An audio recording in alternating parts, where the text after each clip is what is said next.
What's up, everybody? You're listening to the Hustle and Flow Chart podcast with your boys, Mount Wolf and Joe Fier. Check it. We're back again. We're back again. We're back for another great interview. Who are we talking to? Our main man, Mr. Ken Coleman. Yeah.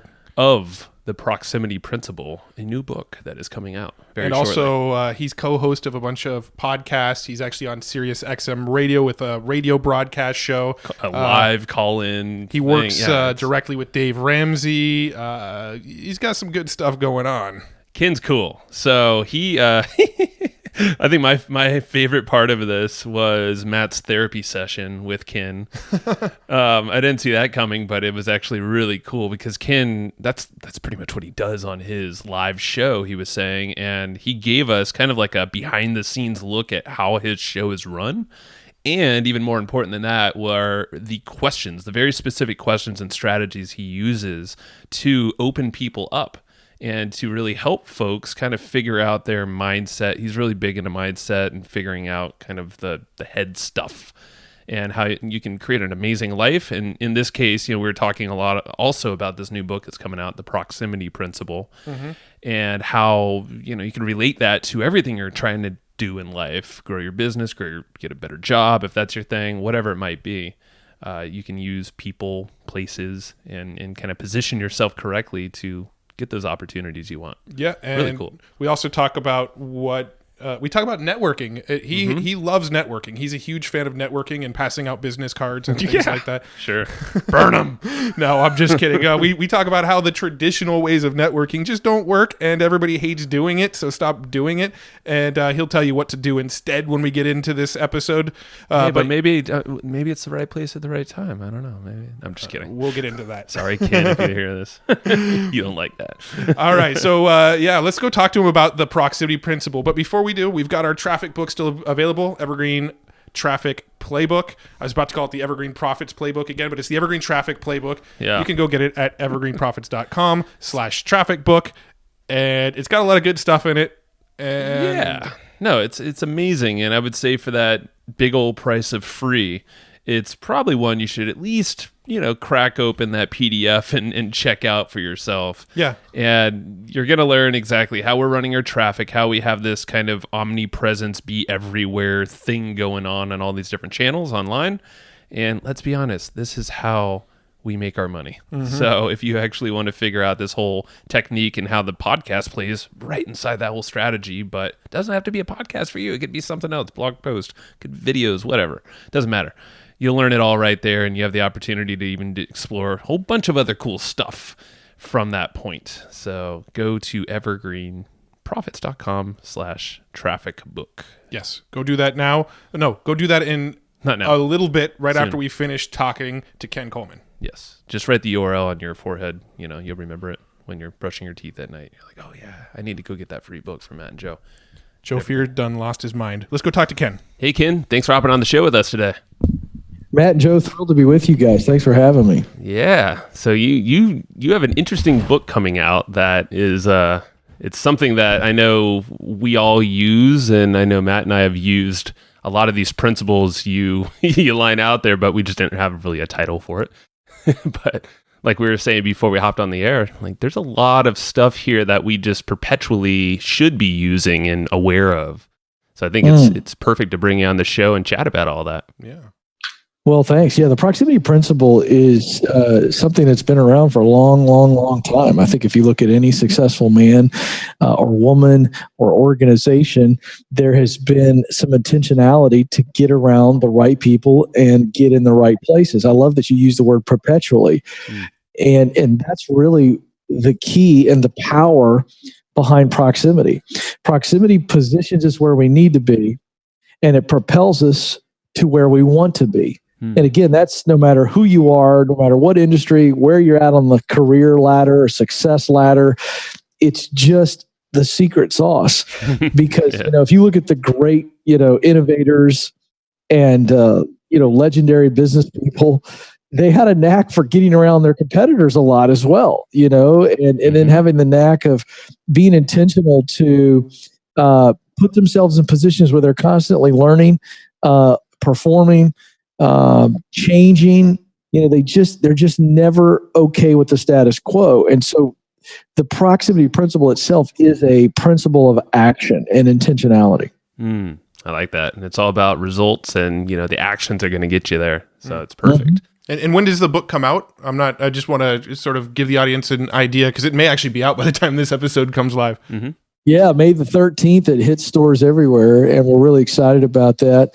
If I could get this book in the hands of successful people who lead others, in the hands of people who want to make a major change in their life, people who are starting out on the journey, I got to tell you, I'd be so thrilled, because it really is a game changer when you can begin to stare fear and doubt and uncertainty in the face, and kind of say, all right, I can actually step through all of this despite the presence of fear, doubt, and uncertainty, and I can walk forward, because I can always identify good people, the right people that I need to be around, people that I can learn from, people that can help me, people that can connect me, people that can teach me. And then there's always places for us to be challenged and to learn and grow. And so it's exciting, man, for it to come out. It can't come out fast enough, as far as I'm concerned. Yeah, I would imagine.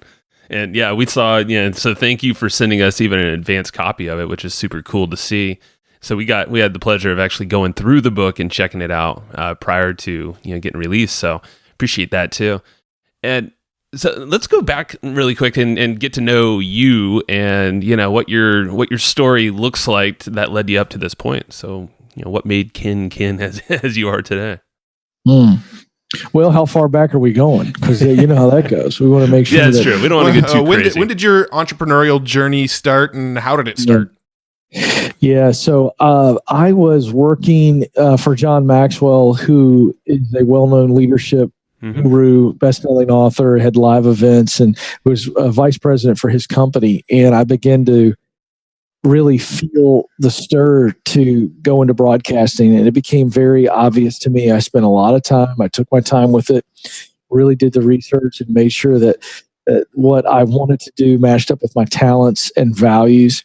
And so I began to feel the stir, and I knew that if I was going to move into an industry like broadcasting, where I didn't have a degree in it, I didn't have any connections at all, and I knew it was going to be a long journey to really go for this. It wasn't going to be I'm going to be able to do this in a year from now or 2 years. It was going to take some time. That I was going to have to be self-employed. That I was going to have to be that entrepreneur, so that I could start something that would sustain me financially, and also give me the flexibility and the freedom to pursue the dream job while doing the day job. So it would have been 2005, and I left that company to start my own company that was one half of a sales company and the other half of a consulting company. Basically, we were selling sponsorships to large live events, because my wife and I both had come from that live event world and large events, and so we knew it. And we understood how to acquire sponsorships, and we both could sell. And then I also, because of my background, having worked in politics, and then also with John at a leadership company, I had a lot of companies, leadership companies, or speakers and authors who wanted my consultancy on helping them kind of commoditize, if you will, their content, and help them develop a plan. And so I did a lot of that as well. And so that was the foray into owning my own company. And it was scary, but it also worked, and it sustained me and gave me a great platform from which to step into the dream job. Well, it sounds like you were in, pardon the pun, but in good proximity of the right people and places, because you hooked up with Dave Ramsey, so he's your publisher. He did the forward and all that stuff. So it's good people to definitely be working and associating with as well, who have a platform to kick you off. Yeah, that's where this whole book came from. I did not intend to write this particular book. I was driving to work about a year ago, and I was at a stoplight. And I don't know if you all are like me, but I like to scan my schedule, and I've got 3 kids and 2 dogs. So mornings at our house is like, organized chaos. And so I was scanning at this stoplight what my schedule was for the day. And the first thing I had was a podcast interview, much like this. And the guy had sent me his pre-submitted questions. And so I was just kind of looking them over just to see what he was going to ask me. And one of the questions at the very end of his interview was how, if you're going to break down your success into one key thing that you did to go from, being a businessman, an entrepreneur, into broadcasting with no experience and very little connections. Well, it's that one thing. And I was like, oh man, how do I answer that? That's tough. And so I pulled away from that stoplight and began to really bounce that around in my head. And it's like, if I can only say one thing, it was one thing. What was the biggest thing that I did that helped me on this journey? And it came to me in the form of, well, I was pretty darn good about getting around the right people and in the right places. And I don't know if you guys are like me, but every once in a while you'll come up with a thought like that and it sounds really good, but you're not quite sure if it's actually good. Oh yeah, all the time. So I kept rolling it around in my head for about another 10 minutes until I pulled into the office parking lot. And when I pulled into the parking lot, I had come up with, well, it's about proximity. And then I'd come up with the proximity principle, and I got to give full credit to John Maxwell, although he has nothing to do with this. He influenced me with all of his principles and laws and things of that nature. And so, he just always thought that way. And so I pulled out my cell phone and I said, the proximity principle says in order to do what I want to do or be where I want to be, I've got to be around people that are doing it and in places where it is happening. Mm-hmm. And that's a great principle for anybody. Even if you're in your desired field and you've had some success, but you want to get to the top, you think about the people that are doing what you want to do, the people that are winning in your field, you've got to get around them in some form or some fashion, because that's where you learn and that's where you do and that's where you connect. Yeah. And that's the beauty of proximity. It always allows me to learn what I need to learn, allows me to do what I need to do, and allows me to connect with the people that I need to connect with. And so that's how the whole idea came and it's really true. That's something that I don't know if that's a talent, but it certainly is something that it's a discipline. And I think it can become a skill of how to find the right people and find the right places and then get there. Mm-hmm. It sure seems like a lot of folks, some folks are a lot more deliberate about it, and some folks just happen to be in the right place at the right time or know the right people. So there's a lot of ways into it, it seems like. Mm-hmm. Yeah. Now, I want to dig into the proximity principle in a minute, but before we do, can you give our audience a quick idea of sort of what you do now? What does your day-to-day look like? What is the business today? Yeah, thank you. Well, I work, as you mentioned, for Dave Ramsey. Ramsey Solutions is the company name. Mm-hmm. If people don't know who Dave Ramsey is, he's the third largest talk radio show in the country. He focuses specifically on helping people get out of debt and win with money. Mm-hmm. And so he has built an empire, if you will, over 27 years of having a very successful radio show. And I am one of what he calls a Ramsey personality. What that simply means is that I represent Ramsey Solutions in a specific category of content and solutions. And that is, if we're going to call it something, it would be the career space. I'd also call it just personal development and success. That's where I would put it. And specifically, I host two great programs. One is the Ken Coleman Show, which is a live daily radio show on Sirius XM. Mm-hmm. And then we also podcast that daily show. And then I also host the Entree Leadership Podcast, which is our leadership division of Ramsey Solutions. And that's more of an interview-based program where I'm interviewing great leaders from all walks of life. The Ken Coleman Show is a caller-driven show where everyday people, men and women, are calling and they need help with discovery of what it is they were created to do. Why am I here? Or they know what it is, but they're not quite sure how to get there. And so it is a advice show, if you will. But I like to tell the callers, and I'll tell you folks, that they have the answers. Mm-hmm. I don't have the answers. I just use questions and my discernment like a scalpel, and we uncover people's heart and we help them figure out what it is they're created to do, and then I help give them a plan on how to make that a reality. So, besides the two programs, obviously I've written a book, and now we've got the second book, The Proximity Principle, coming out, and we're constantly creating resources and content to help people be who they were created to be. I think that's super fascinating. Yeah, you guys are doing some good stuff, and what fascinates me is the live broadcast, the call-in. It's like a totally different world than what Matt and I are used to with just podcasts, pre-recorded. And it's, we keep it very raw. Like, we don't really edit these things at all. But at the same time, when you're live, it's like, it's a whole different beast, I would imagine. And yeah, it's a tightrope. Sure. Because I don't know what the callers are going to say. Right. I don't know what their issue is right out of the gate. They tell me what they believe their issue is, but sometimes that's not what's really going on. And so it is this little mix of, I've got to be super discerning and really listen.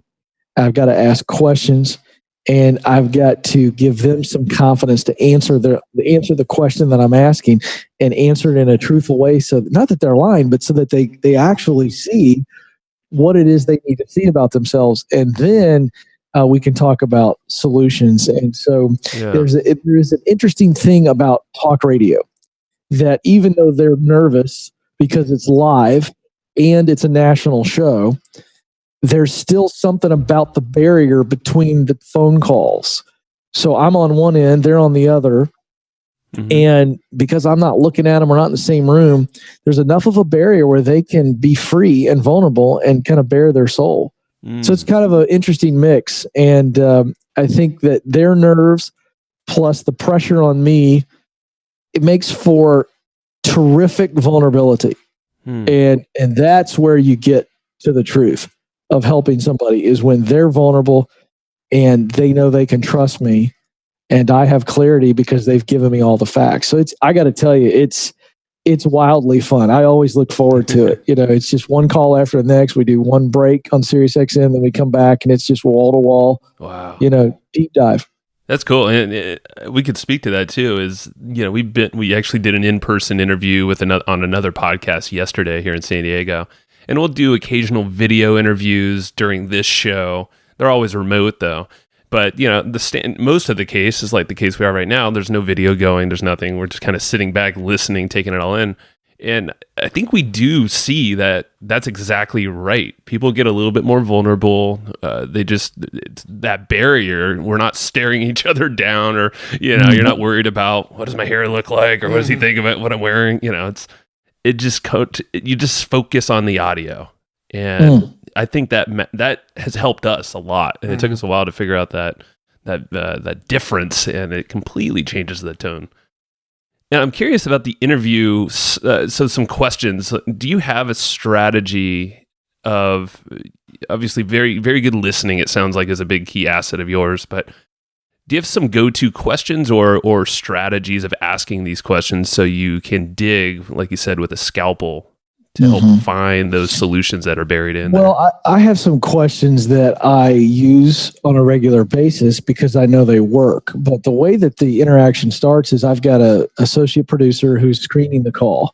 Mm-hmm. And so before we ever bring them on the air live, she's talking with them and she's helping coach them so that when the phone call starts, they get right to their problem. You have limited time in live radio. And so we're talking about heavy duty stuff that I'm usually addressing in 6 minutes. Wow. And so they've got to get right to the problem. So they'll start the call, and however they start the call is based on how she kind of gets them ready, because they'll call in and say, I'm struggling to figure out what my passion is. I know what I'm good at, but I'm not sure what I love to do. And I just can't figure it out. And so she'll go, great. Okay. So you're in the discovery stage. Tell Ken you're in the discovery stage, and that you're specifically wrestling with what it is you're most passionate about doing, and you need his help.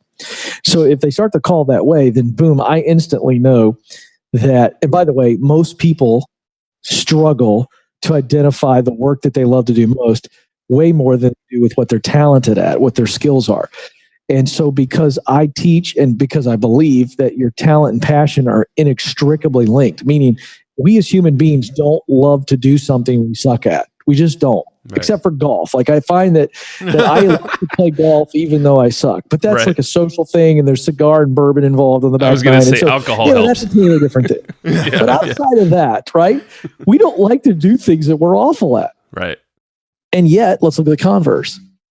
If we're really good at something, we generally like to do it. So when someone is hung up on passion, I actually redirect their brain. And the first thing I say is, all right, great. We're going to figure this out. Tell me what you do best. If I interviewed everybody that you know, that knows you very, very well, and I said, tell me what they do best. Tell me your talents, skills, character strengths, all that kind of stuff. And so by that time that they've called me, they've been listening to my show, so they've heard me do this. So usually they're kind of prepared, but even if they're not, a person is going to be able to tell me what they do best a lot easier than what they love to do most. And so once I get those talents and skills and character strengths identified, then they're loosened up a little bit, and I'll say, all right, let's just for a moment, just tell me what do you think that you love to do more than anything else? Just give me a sense of a role or a function that when you are doing it or when you're thinking about doing it, it gives you some juice. By this time, they can give me one or two things, and then I try to get a list of 3 or 4 there, and then I show them the connection between talent, what they do best, and passion, what they love to do most, because you've got to combine the two. Passion's not enough. Talent's not enough. It's got to be a combination. And so depending on the situation, if they're struggling with passion, to answer your question now, I would say, I want you to listen to these 3 questions and just blurt out something. What problem do you most want to solve? What solution do you most want to provide? Who is it? Do you have a face? Is it a person with a problem? You know what I mean? Who do you most want to help? And so you ask those 3 questions, which is basically the same question, but I ask it 3 different ways. And the reason you do that is you do it quick, and it makes the brain, we know from psychology, it makes the brain kind of break everything down. So if they're locked up on something, I've hit them 3 different ways. True. Who do you most want to help? What problem do you want to solve? What solution you want to provide? And that usually unlocks them. So there are some questions that I use as tools that will get somebody out of their head and into their heart. And when I can get somebody out of their head and revealing their heart, now we get somewhere. Yeah, that's powerful. I love that. And this reminds me of a book I just read, Never Split the Difference by Chris Voss, negotiation book. And very similar approach to what you're saying here. It's the how and what questions. And you're allowing them to come up with the answers. So then, like you said, it gets to the heart.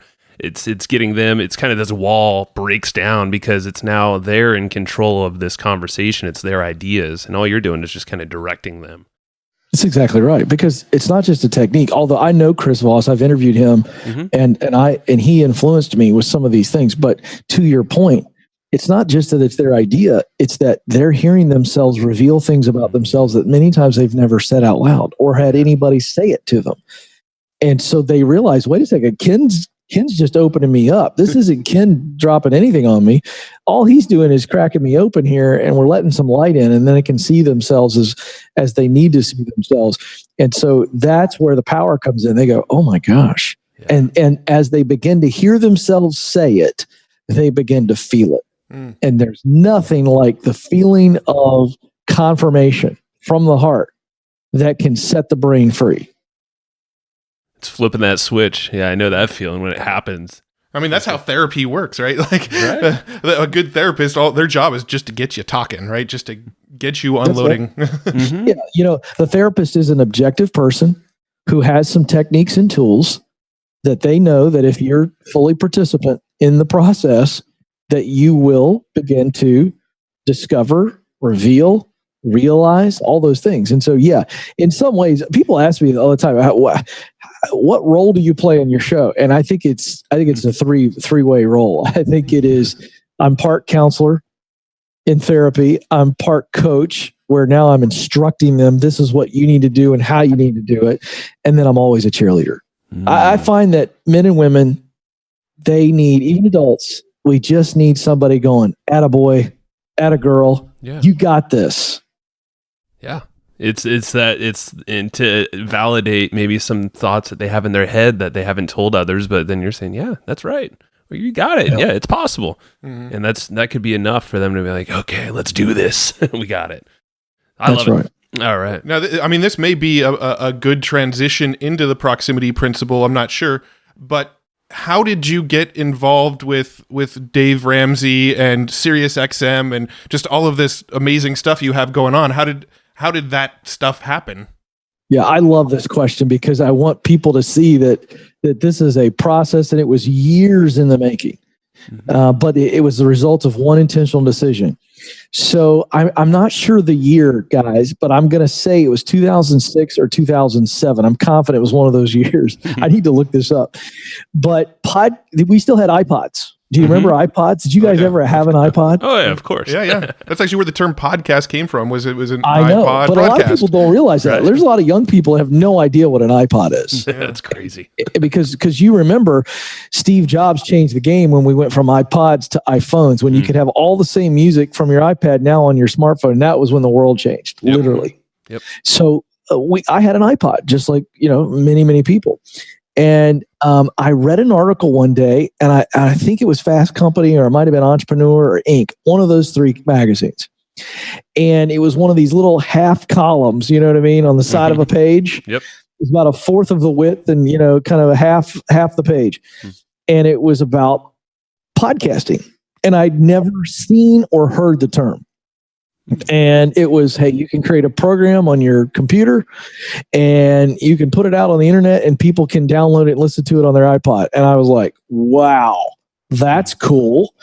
And I had already left John Maxwell. So I've told that story early in the program. So we're going back to that story. I had gone out on my own, but I was still doing some contract work for that company.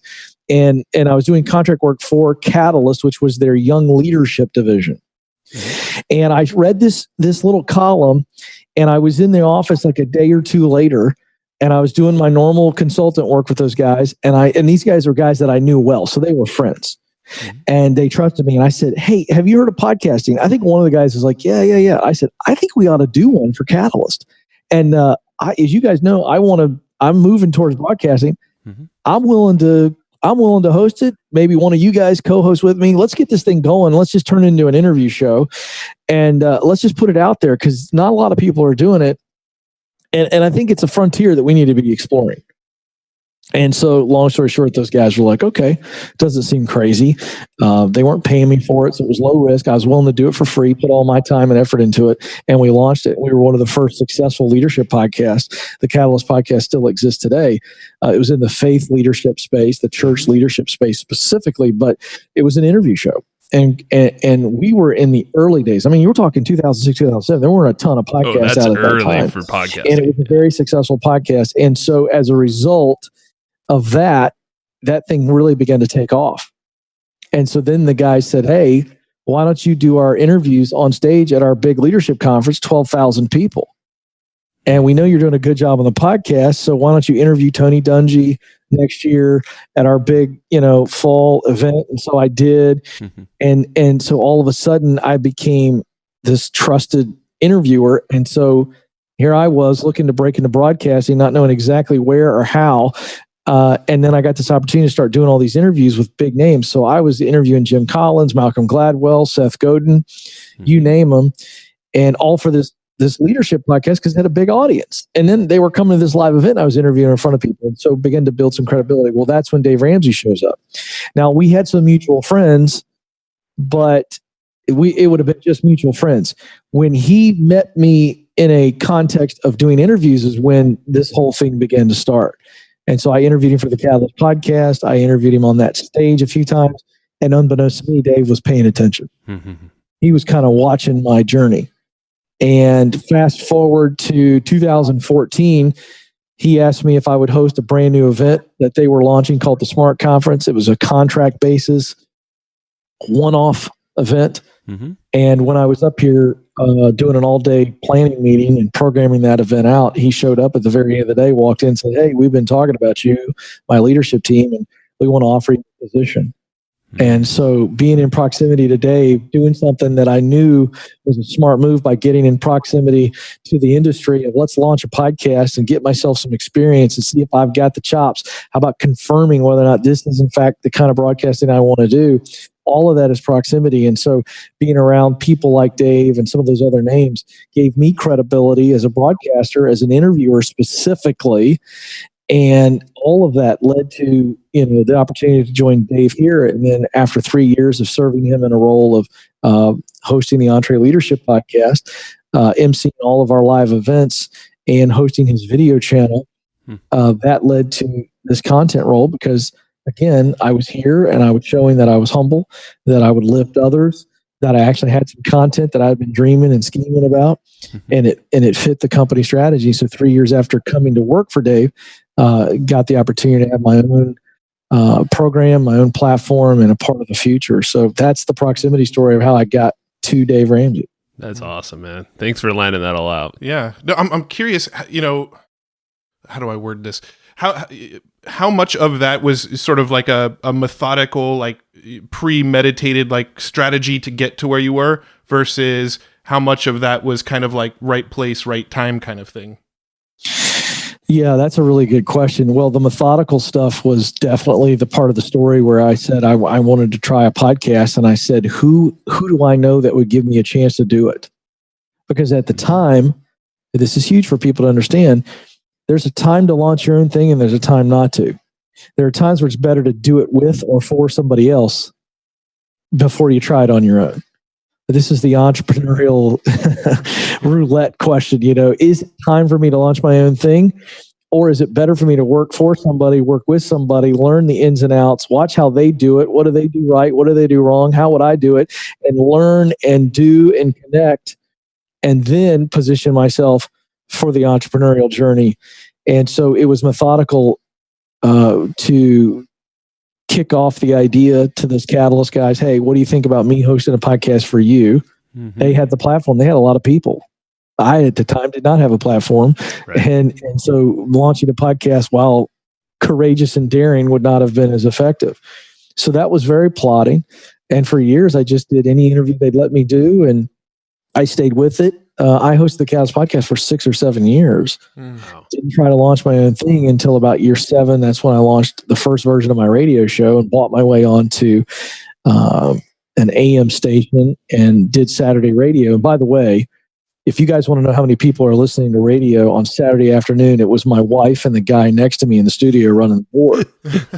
So you asked me about plotting. A lot of it was plotting and methodical to continue to put myself in the right place, and then not just put myself there, stay there. Yeah. This is not a microwave thing. Are there times where you are in the right place and the right time finds you quicker than others? Absolutely. But is that a thing that happens every day? No. And I love the way you asked the question, because I hate that phrase. Oh, he was in the right place at the right time. No. The way it should be said is he or she was in the right place. They stayed in the right place, and then the right time found them. It doesn't work. It's not dumb luck. Oh, I love that explanation right there you just gave. Do you know what I'm saying? Oh, absolutely. Now let me clarify this, because I know I said that with a little bit of attitude, and I did that on purpose. There are times in life where the lottery thing happens, but it's important that people understand it has the same odds of you winning the lottery. An example is a 16-year-old kid who's been singing for 3 years, who's got crazy talent. Okay. And they go on American Idol and they are a prodigy and they win it. That happens. Yep. But we're talking about prodigious talent. We're talking about, but even then, let's be clear, while they're only 16 years old, they still put themselves in a competition in a meat grinder, and they went through the whole process. So even then, it's still right place, and then the right time happened. And so I hate that. Oh, it was dumb luck. That's a bunch of garbage. You listen, if you're not in the right place, the right time will not and cannot happen. No, I love the way that you explain that, of putting yourself in the right place and eventually the right time happened. I just, that explanation is just spot on, perfect for those types of scenarios. It sets you up for great opportunities. And kind of a mentor, a guy that's been on our podcast here before, Roland Frazier, he owns a lot of businesses, and he basically says that, or from his experience, is that the once-in-a-lifetime opportunities come about 3 times a year, is what he has noticed. But, of course, he's got the proximity principle down, and he's allowed, himself to be associated with the right people. And then he just knows that, just being there, it's going to come. Different things will pop up that seem like those, like, oh, my God, this is so good. And it's exactly what you're talking about here. It's perfect. Yeah. Yeah. And by the way, I love that you guys pointed that out about that guy, because you can get there too. But he's in such a higher place. So his mountaintop's a little higher than maybe where some of us are, or some of you are that are listening in. Mm-hmm. But it took time for him to get there. And so the people that are climbing or that are on that level, well, the opportunities that come with those people are much bigger. But you can get there. It's going to take some time. But the people you're hanging out with, the places that you're hanging around in, they are directly related to the quality of the opportunity you're going to get. Yeah. So if you're getting crappy opportunities, I got news for you. You're hanging around crappy people and in crappy places. Yeah, man. Yeah, it's so true. And I've heard of people getting turned off by the idea of, hey, it's about who you know. It's who you know. It's your circle it's your network. I'm like, yeah. And the people that are kind of opposed to that, it just bewilders me, because I'm like, that is exactly what has allowed us to have this podcast, speak to guys like you, and do everything else we've done in business. And it's to kind of crush that whole mindset and think of what you're putting out here for the proximity principle is so dang powerful. Yeah, well, let's talk about networking for a second, because when we think of networking, obviously the sort of traditional thinking of networking is, going to networking events, local meetups, handing out business cards, making FaceTime with as many people as possible, making sure your LinkedIn profile is dialed in. Those are sort of what people think of, I think, when you think of networking. What sort of alternative approaches do you recommend? I'm so happy you asked this question. Stop networking. Stop networking and start connecting. There is a massive difference. And I understand that a lot of times people say networking, and what they really mean is connecting. So good on you. But I'm not trying to hurt anybody's feelings. But if you're doing what you guys just described as networking, stop it. And let me free your soul. Don't ever do it again. Because it's a meat market. And I've been to those events. You guys have been to those events. Sure. And it's like speed dating, and nobody's there for you. They're all there for them. Yeah. And when I say stop networking and start connecting, I'm saying be intentional. But let's talk to the introverts for a second. Is there anything more horrifying now I'm an extrovert off the charts, but is there anything more horrifying for an introvert than networking? It's just debilitating. No, I mean, it's funny because this is Matt speaking. I'm like kind of an extreme introvert, and Joe's very extroverted. So we actually sort of offset each other for we complement each other in that way in the business. But I mean, I've literally had times at networking events where I passed out, like fainted, because I was so overwhelmed. Yep. Right. And that's a true story. So let's think about it. So I'm glad you said that, because this isn't just for introverts, but I wanted to single out introverts because I'm super passionate about introverts, because I feel like the world is stacked in favor of extroverts. It's just an extrovert world. So like extrovert privilege is a thing, and I benefit from it. But introverts, like the idea of networking is just, as you said, you've passed out. But where introverts excel, and by the way, so do extroverts, is the one-to-one connection. So the proximity principle is all about connecting, not networking. I listen, I want to reach out to people that I can learn from, and that I can get value from, and I add value to them by being respectful of them, being humble, and being specific with the questions I've got when I get time with them, because people want to help out somebody who's intentional and who values their time, and they'll feel valued if you just say, hey, I want your insight. But the one-on-one connection is so much more valuable, because the person has agreed to hang with you. So the fact that they've agreed to be with you means they've said, I'm going to give you my most valuable commodity, and that's my time. Now, you come in there and you honor them and you thank them, massive gratitude. And then you say, I value your feedback, and I've prepared some questions for you. And I want to dive into this and then finish with gratitude. And then get right into the questions. You do that with people who are influential, people that are in your space. They are going to feel honored and valued, and they are in turn going to give you value. They're going to give you great insight, great wisdom and knowledge, but they may make connections for you. They may not, and they might hire you, or they might recommend you to somebody who would promote you. So for you people that are winning in your industry and you want to keep going up the ladder, you need to be around other people in your industry that are winning.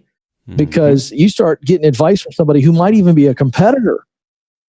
And all of a sudden they open up doors for you that you couldn't ever crack yourself. So this idea of networking is a bunch of garbage, and it's ineffective, and it's just, it's gross. It brings out the worst part of who we are as humans versus connecting. And connecting is a game changer.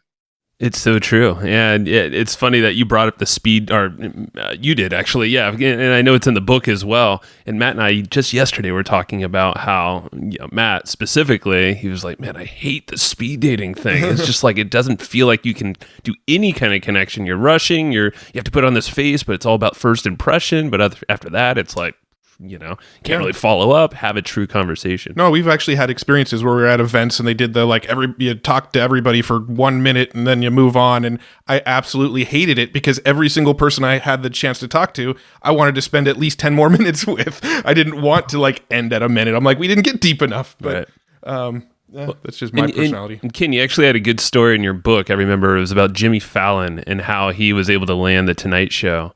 And you reminded me with the gratitude piece. He always thanked Lorne Michaels at SNL, and it was just insistent, just always thank you for having me. Thank you for your time. And then what do you know? After that, doors opened up. And so the thinking of your time piece, I know that's something that I try to do all the time with any kind of peers or mentors of mine. And and there's something else to it. It's not just saying thank you. Right. It is saying it in a way that it embodies, it takes over your entire body. That person goes, because you can imagine Jimmy Fallon. We all watch him every night. You can see him thanking Lorne Michaels. Sure. And you can see Jimmy not just saying thank you, but you can see him going, oh man, he's moving his shoulders back and forth, and he's just and he's saying thank you, but what he is projecting with his body and his face, and what we're basically talking about is his countenance. His attitude behind the gratitude. You can see Jimmy saying it, at least in my mind. And I'm just like, oh Lord, man, listen, man, I can't even believe you let me do this. This is so amazing. This is dream control. I'm just so happy to be in the building. You know what I mean? And Lorne Michaels is going, man, this kid appreciates this. Yeah. I'm happy to give a chance to somebody who is over the moon. Yeah. Thankful just to be in the building. That kind of gratitude is attractive, man. People want to help that. So it's the attitude behind the gratitude. And if you can just swallow your pride and get used to being effusive for a moment, and I'm not talking about fake butt kissing stuff. I'm just saying, let the true emotion show so that these people know that you're beyond, the words do not exist that would allow you to show your gratitude. You do that, and people of influence are going to open up doors for you right and left. Do you have any advice for people that struggle to show emotion in general? Because I know that's a big problem for a lot of people, myself included.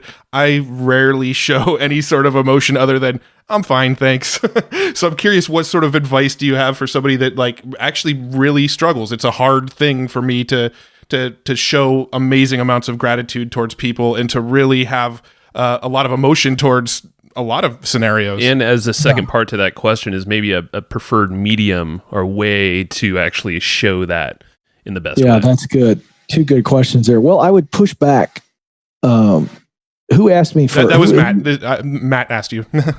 Okay, so Matt, I would push back a little bit, and I would say, I'm not asking you to do the Ken Coleman version. I mean, people hear the passion coming out of me. I'm naturally an extrovert and very verbose. So, you said rarely. Where I would push back is you said, I rarely show it. Well, there's a point where you do show it. How do you show it? Be you. Show it your way. So it doesn't mean that you're high energy in showing it, but it is very obvious and very sincere that people can read you. So I would say that's a little bit of a cop out. I appreciate the question, but I'm the guy that likes to just push people and go, no, do you give me your version of crazy grateful? And your version of crazy grateful is not going to be as high energy or emotion driven, but I would guess that you're very sincere. And it's very obvious how touched you are when you truly do show your emotions. Yes or no? Yes. Yeah. I mean, if somebody sees the emotions from me at all, it's probably very, very meaningful. That's it. So you do your version. You do your version of you. And then the other thing, I thought the second question was really good, Joe, in that, if you're not as verbose and you don't feel as comfortable expressing it verbally. My guess is that you are very comfortable writing a heartfelt note, and you can express more emotion in a handwritten note than you could face to face. Is that fair? For Matt, yeah, probably I could do that, but I know Matt's preferred medium is writing. So and he's very good. That's why that was such an insightful question, Joe. Yeah. And so, Matt, you do your best verbally, but you can gush in a handwritten note. And maybe even a thoughtful gift. Like if you find out that the person's favorite treat is jelly beans, handwritten note, small bag of jelly beans. Oh, I love that. Yeah. Now this is thoughtfulness on another level, because you did your homework on me, and it wasn't lavish, it wasn't creepy, it's not over the top.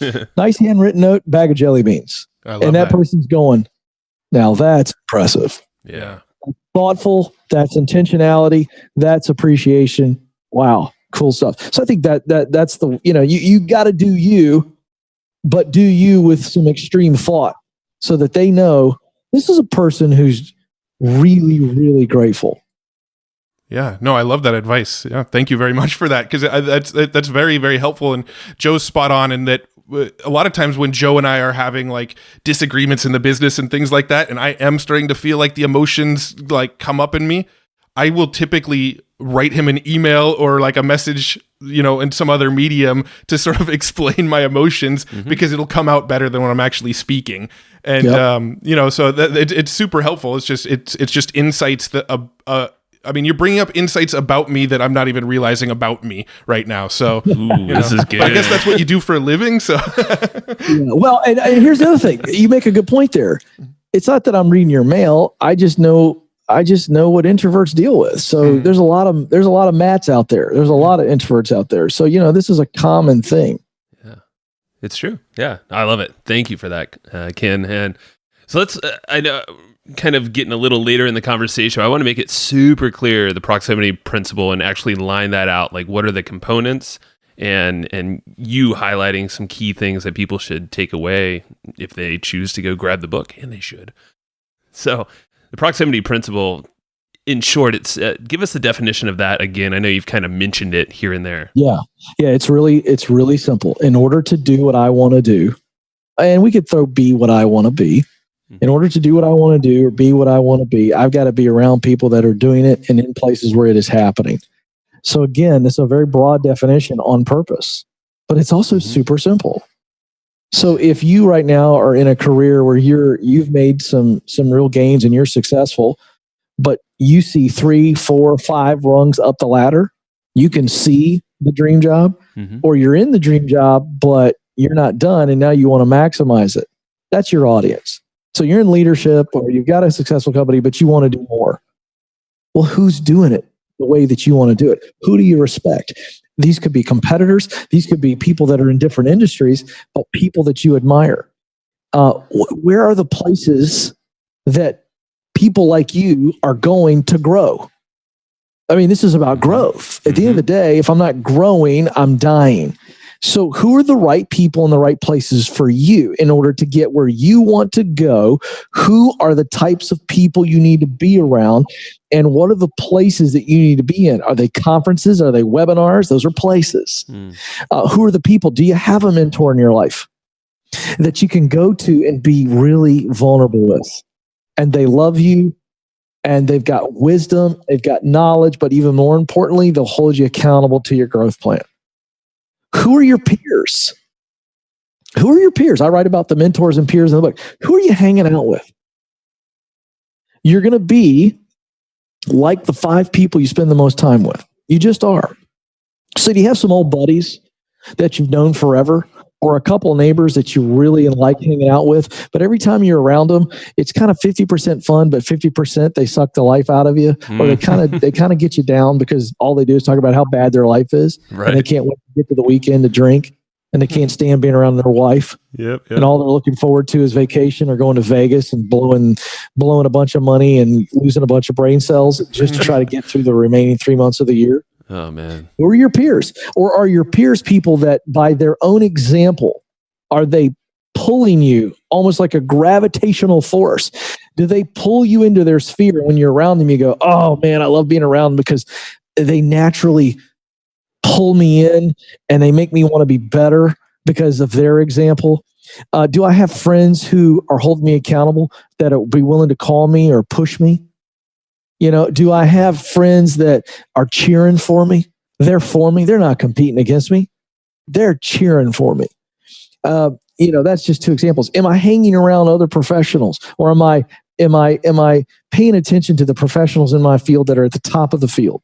And I can't have lunch or coffee with them, but I can listen to their podcasts. I can read their books. I can learn from them through what they're doing publicly. Who are the other top producers in my field? They might be, again, competitors or just people that are killing it. And hey, am I willing to reach out to them? Am I willing to buy a plane ticket and spend a night in a hotel room to be able to sit with them for 90 minutes at their office and say, hey, I admire what you're doing. I've seen you go from A to B and you're heading towards C. I want to get to C, but I'm in A, and I'd love to just get some best practices. If I buy your lunch or I buy your golf round, will you dump on me? I mean, are you doing that? And if you're not putting yourself in proximity around the right people or in the right places, you are already getting passed by. I promise you. You just haven't realized it yet. That rings so true for a lot of the folks listening here. A lot of folks will have online businesses. So I think our typical default to a bunch of these folks is sometimes living behind the computer, and not really exploring what's around, or maybe picking up the phone or reaching out even. Because I know even, just it's maybe a prideful type thing. I know you mentioned that earlier, and you've also said it in the book. What are some ways that folks remember to, or strategies they can use to reach out and not have that prideful, like, I could just figure this out and do it myself kind of feel? The internet has all the answers. That's all I need. Yeah, I think that's a great question. And I would start with the realization and put it on a mirror, put it on your closet wall, that nobody has ever done anything of any worth by themselves. They just haven't. I mean, Steve Jobs even said this. Have we ever met a more fiercely independent thinker in the business world than Steve Jobs? And yet, you just can't do it alone. Somewhere, somehow, everybody has had a nudge of help, assistance, a connection, a teaching, an encouragement. So you can't do it on your own. So swallow your pride and get out. And if you're going to sit behind the computer, that's fine. Get on YouTube, listen to a podcast, get some outside influence that is allowing you to learn, to do, and connect. And that's what proximity allows me to do. And it ought to be a daily practice. I ought to be learning something. I ought to be doing something new, doing something different, challenging myself, if you will. And I need to be always connecting. I need to always be doing that. And so that would be my challenge is, how are you putting yourself in proximity around people that will make you better? And in places where you get an opportunity to learn something, do something, or connect with somebody. And if you're intentional about always learning and growing, then you'll never worry about progressing. Yeah. You just never will. I almost feel like having a podcast is a very sort of systematic way, especially an interview style podcast, is a very systematic way to implement the proximity principle. I mean, one of our philosophies with the podcast is almost all of our guests, at least in our minds, is we're always trying to level up a little bit with our guests. We're always trying to bring guests on that are a little bit further along in their business journey than we are, so that we can sort of learn some of the ways they think and some of the strategies they use to get closer to their level. But as a byproduct, we are now, we have a relationship with all the people that have ever been guests. We still reach out and talk to and, refer people to and stay in communication with pretty much every guest we've ever had. So I almost feel like that is a very systematic way to have the proximity principle in action. Well, it's exactly right. That is exactly what you guys are doing. Yeah. There's no question about it. And you're getting a chance to learn and connect. And then I would say even the act of having a podcast is doing something that makes you better, that builds your brand, that gets it out there. So, listen, there is no question about it. My first book was entitled One Question, and the 34 people in the book, I couldn't even believe I got them all. but it was because of a podcast that I was able to get access to them. I said, hey, I got a book I'm doing. It's just one question. It's a different question for everybody.